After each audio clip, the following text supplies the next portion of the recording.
Hola, buenos días a todas y todos. Soy Gerardo Flores de la revista Dicciones y estoy aquí para comentaros un interesante artículo publicado en el último número de nuestra revista, que es el número 4 del volumen 36, el último número del año pasado. Es un estudio realizado por una serie de colegas sobre las tasas de recaída en las comunidades terapéuticas. Es un estudio de revisión sistemática y, como siempre, si queréis profundizar más en este artículo o en otros, tanto en español como en inglés, podéis ir directamente a nuestra página web y descargaros gratuitamente los artículos. Bueno, como os comentaba, este es un artículo de revisión sistemática de éxito, ¿no? Éxito o fracaso en comunidades terapéuticas. Como sabéis, las comunidades terapéuticas son, bueno, como el estadio final, ¿no? O el punto definitivo de tratamiento para intentar consolidar la abstinencia, ¿no? Es decir, si la cosa o si la situación terapéutica ambulatoria no evoluciona favorablemente, el recurso que tenemos es la comunidad terapéutica. Obviamente estas comunidades terapéuticas están muy implantadas, son muy necesarias. Todos los profesionales que nos dedicamos a este campo sabemos que hay ciertos momentos, ciertos pacientes en que van a tener que acudir a este tipo de ingreso. Pero ¿cómo de eficaces son? ¿Qué capacidad tienen de consolidar la abstinencia? Es lo que se va a comprobar o lo que los autores de este interesante artículo quieren comprobar.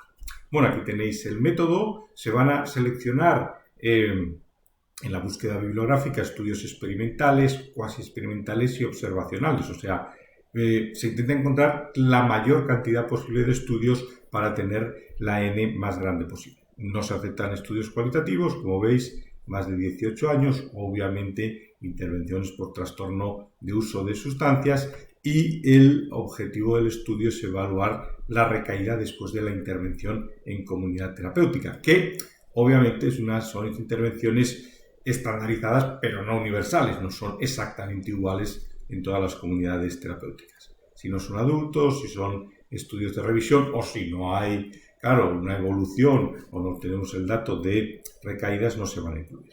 Hecho, ¿no? Y en la figura 1 podéis ver el diagrama de flujo prisma. Veis que al final el número de estudios incluidos son 9. No son muchos estudios, pero bueno, esto es lo que había y aquí ya podemos ver un primer aspecto, ¿no? Si la comunidad terapéutica o el tratamiento en comunidad terapéutica es un eje fundamental, sobre todo en pacientes donde la evolución ambulatoria no ha ido bien, realmente saber cómo de eficaces y eficientes son las comunidades terapéuticas pues sería fundamental y harían falta muchos más estudios.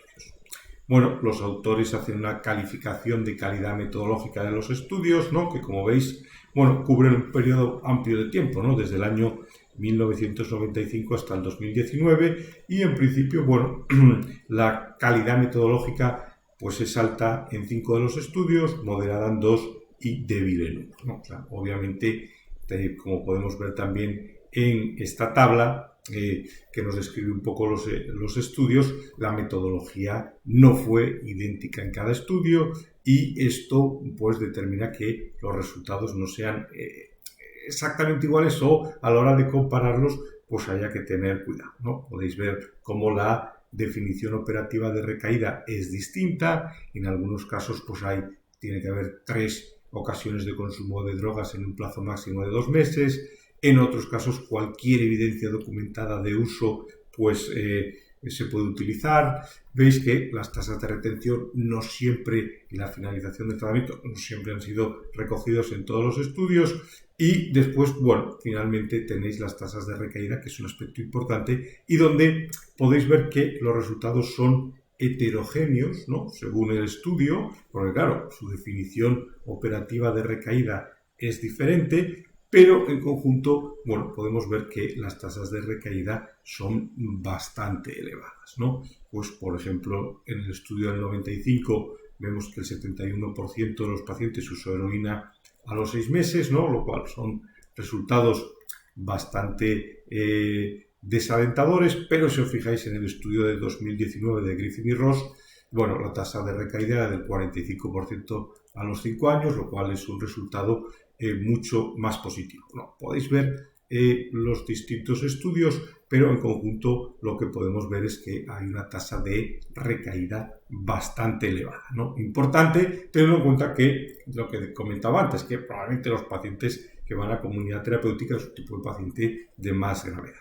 Y también teniendo este otro dato en cuenta, ¿no? Que el trastorno por uso de sustancias es una enfermedad crónica recidivante. Y al igual que otras enfermedades crónicas recidivantes, como la hipertensión y el asma, pues hay un índice de recaída elevado. Incluso para tasas de recaída del 40 al 60%, que de media se ajusta un poco a los resultados que se obtienen en este estudio, vemos como no es muy diferente a las tasas de recaída de la hipertensión y el asma, ¿no? Con lo cual, hay que ver los dos aspectos, ¿no? Es decir, sí, va a haber recaídas, sí es algo que sucede en este tipo de trastornos y la cuestión es no desesperarse, ¿no? Y seguir insistiendo en la intervención terapéutica. Por lo tanto, y ya los autores del estudio nos indican que, en resumen, las tasas de recaída después de tratamiento en una comunidad terapéutica son altas y deberían desarrollarse y fortalecerse aún más las habilidades de prevención de recaídas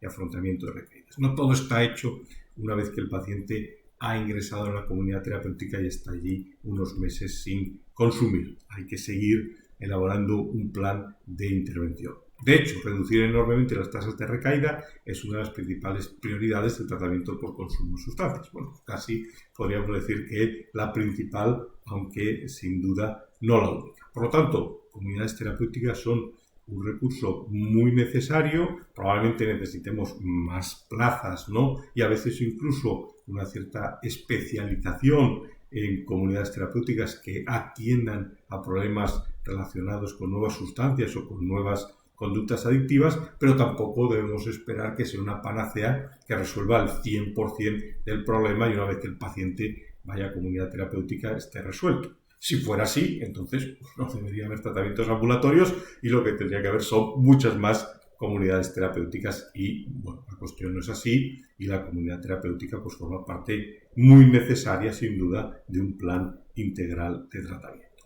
Muchas gracias por vuestra atención y de nuevo insisto que podéis acudir a nuestra página web para descargaros gratuitamente en español o en inglés este artículo o cualquier otro que fuera de vuestro interés. Muchas gracias.